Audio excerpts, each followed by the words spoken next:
This lesson is about subject and object pronouns.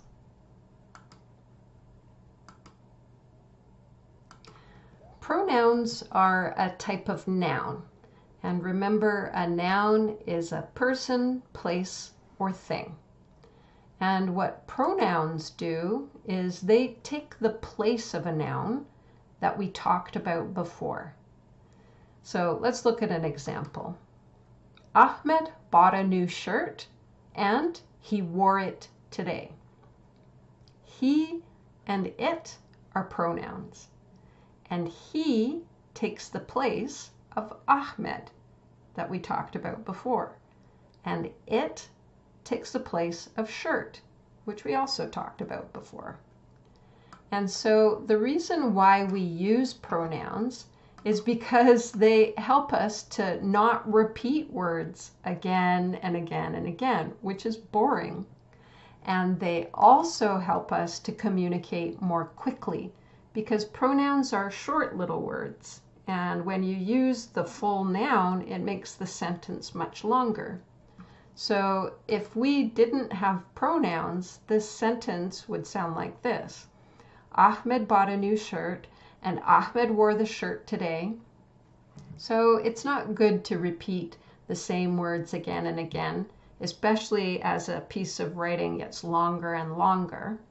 And also, this is going to prevent us from communicating quickly. So pronouns help us to make our sentences more efficient and more elegant. So subject and object pronouns follow the same rules as other nouns about where you can put them in the sentence.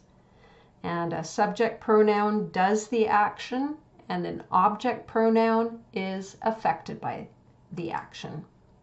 The subject pronoun usually comes before the verb, and the object pronoun usually comes after the verb. So in the sentence, Tabitha ate an apple, if we were to use subject and object pronouns, it would be she ate it. She takes the place of Tabitha. It's the subject pronoun that comes before the verb. It's the one doing the action. And it is the object pronoun. It takes the place of apple. It's the one affected by the action. So the subject pronouns, let's see if you can remember them, if you know them.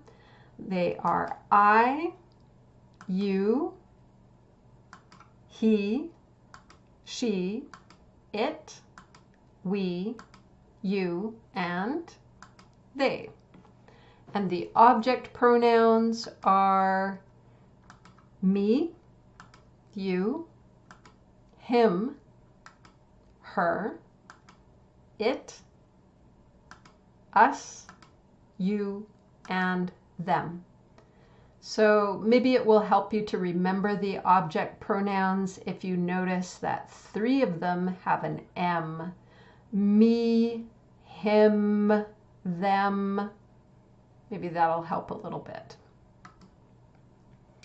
When you're using pronouns, it's really important to think about the context in which you are communicating. And what context means is all the information around the sentence we are communicating. So let's look at an example. If I walked into a room and I said, she likes it very much, you'd probably look at me and think, oh, who's she? What is it? Because I didn't give you any context. So I didn't give you any information around this sentence to let you know what those pronouns are referring to. So how about if I gave you another sentence at least before that sentence with the pronouns and maybe a picture? Then I think you're going to understand who or what these pronouns are referring to. The girl is eating an ice cream cone. She likes it very much. So now when I see the picture and I have this other sentence, then I know, okay, she is referring to the girl, it refers to the ice cream cone, And now we have a context to help us understand who these pronouns refer to. And not only do you have to provide a context, like there can't just be no context at all, the context also needs to be very clear. So for example, if I say Sam told Henry that he had a problem, we're looking at this picture here. We have the names Sam and Henry, but it's still not a clear context for us because who had the problem, Sam or Henry? According to this context here, it could be either of them. So if there's a chance that the reader or listener will not know which noun a pronoun refers to, just use the noun again or rephrase the sentence. So you could say, Sam told Henry that Sam had a problem. Now it's very clear because we repeated the name again. Or find different words to explain what you mean. Sam asked Henry for help with his problem. So because Sam asked for help, we know it's Sam's problem. Okay, so let's practice what we've learned with pronoun reference. What we're going to do in this exercise is first you need to find the pronouns, and then you will identify the noun that they refer to. And to check your answer, put the noun in the place of the pronoun and read it again to make sure it makes sense and sounds right. So here we go. Maria and Anna are studying in the library. Maria is doing homework on a computer while Anna is talking with the tutor about grammar. Have you seen any pronouns yet? No, because we're setting the context, right? We need to know all the different nouns before we can start using pronouns. The tutor sees how dedicated Anna is, and he smiles at her. Okay, what were the pronouns there? I hope you guessed he and her. So when we say he, who does that refer to? Does it refer to Anna?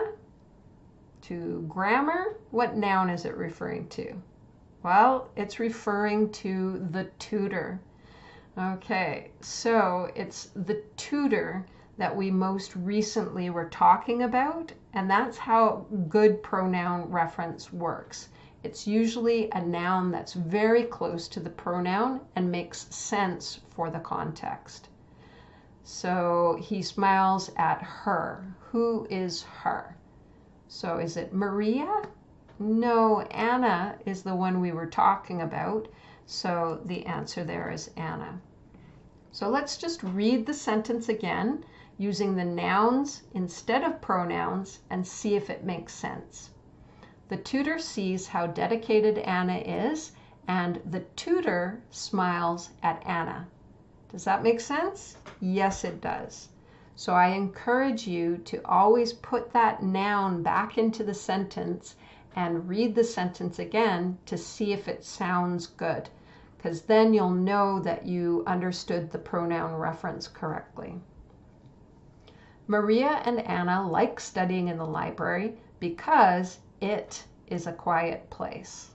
So it is our pronoun there, and what is it referring to? So it refers to a thing. So what noun is a quiet place?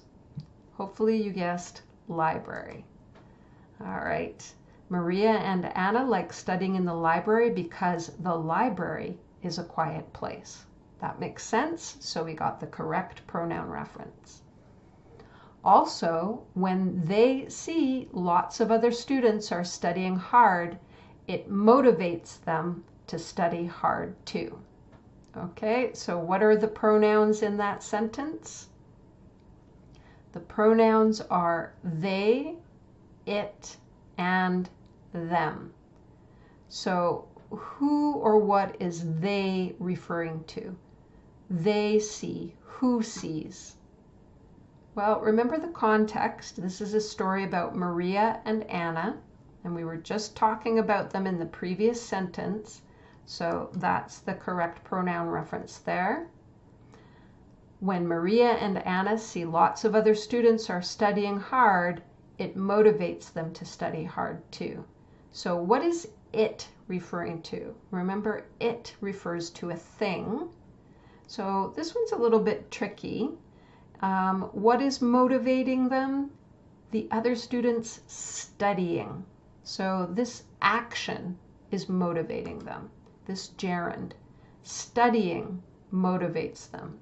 The other students studying motivates them. Who does this object pronoun refer to? Maria and Anna. Okay, so let's try another practice exercise, this time where you need to fill in the pronouns. So it's another story. Alberto and Rahim are practicing their English together. Who hopes that meeting regularly for coffee and conversation will help who to improve their language more quickly?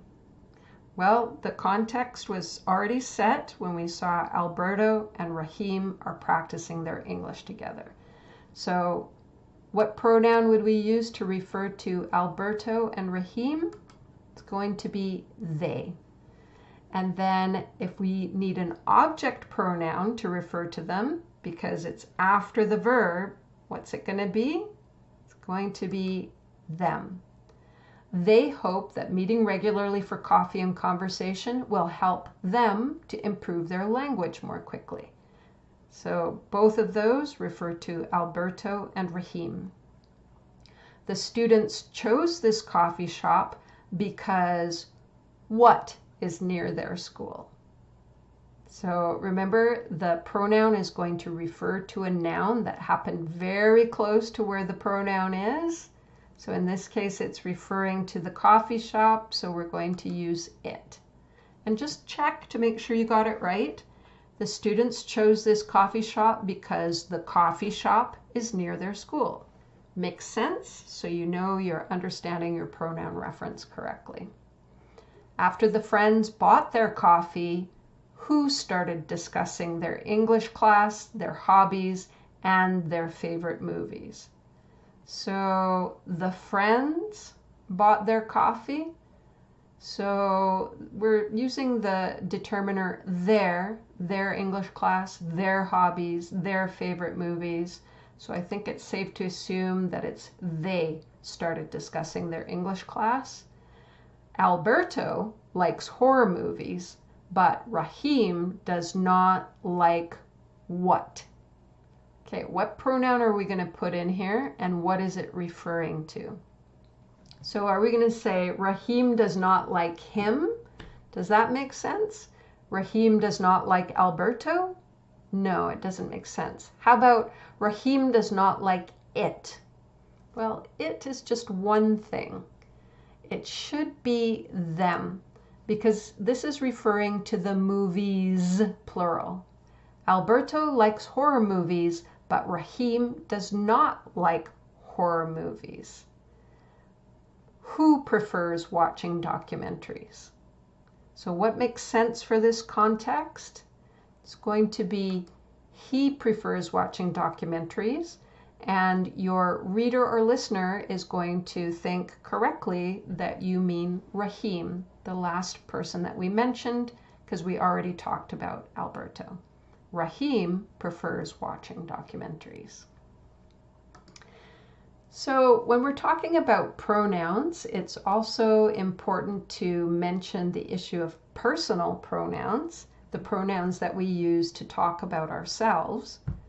So you can choose either to use he or him if you're someone who identifies as male or masculine. You can choose she or her if you're someone who identifies as female or feminine. Or there's a third option, you could choose they or them if you're someone who does not identify as either female or male. So the thing to keep in mind when a person chooses the non-binary pronoun they, the pronoun refers to a singular noun, one person, but the verb is still plural. You still need to have subject-verb agreement. So Elliot Page is a famous Canadian actor, and Elliot is from Canada. Notice how we have is, third person singular. But Elliot prefers to use the personal pronouns. They are from Canada. They prefer they. And you'll see that our verb agrees with our subject. Even though we're referring to one person, Elliot, we are still making sure that our verb is a plural verb. And actually, we use singular they and them all the time in daily life, and we have for many years. So for example, if somebody left a phone in the classroom, you might say, "Do you know who sits here? They forgot their phone." In the past, a grammar teacher would say, "He or she forgot his or her phone," but most people just say, "They forgot their phone." And actually, nowadays, the official style guides, the people who decide what are the correct grammar rules, now consider it grammatically correct to use they and them as singular pronouns. So in the past, it was considered a grammar mistake, but now most style guides say that it's fine. So let's review what we've learned. We use pronouns to refer to a noun that we used earlier, as in, the students studied every day for 2 weeks before they took the exam. The pronoun they is taking the place of students. Subject pronouns, which include I, you, he, she, it, we, and they, usually come before the verb, and object pronouns, me, you, him, her, it, us, and them, usually come after the verb. As in, she gave me a nice smile. She is a subject pronoun coming before the verb. Me is an object pronoun coming after the verb. If it will be unclear who or what a pronoun refers to, use the noun instead or rephrase the sentence. Your context needs to be clear. So if you say the mother told the daughter that she would be late, it's not clear if we mean the mother will be late or the daughter will be late. So to make it very clear, it would be better to say the mother told the daughter that the daughter would be late, or the mother warned her daughter not to be late. So it's a choice there, but you have to make sure that your context is clear so that your pronoun reference is not confusing. And if you need to repeat the noun, then go ahead and do that to make it clearer, or just figure out another way to say your sentence. And finally, we can use the plural pronouns they and them to refer to singular nouns. As in, a student left their phone in the classroom, let's try to find them before they leave the school. And them and they are both referring to one student. So there are other pronouns. There are possessive pronouns, there are reflexive pronouns, relative pronouns, but the pronouns that we use most often are subject and object pronouns.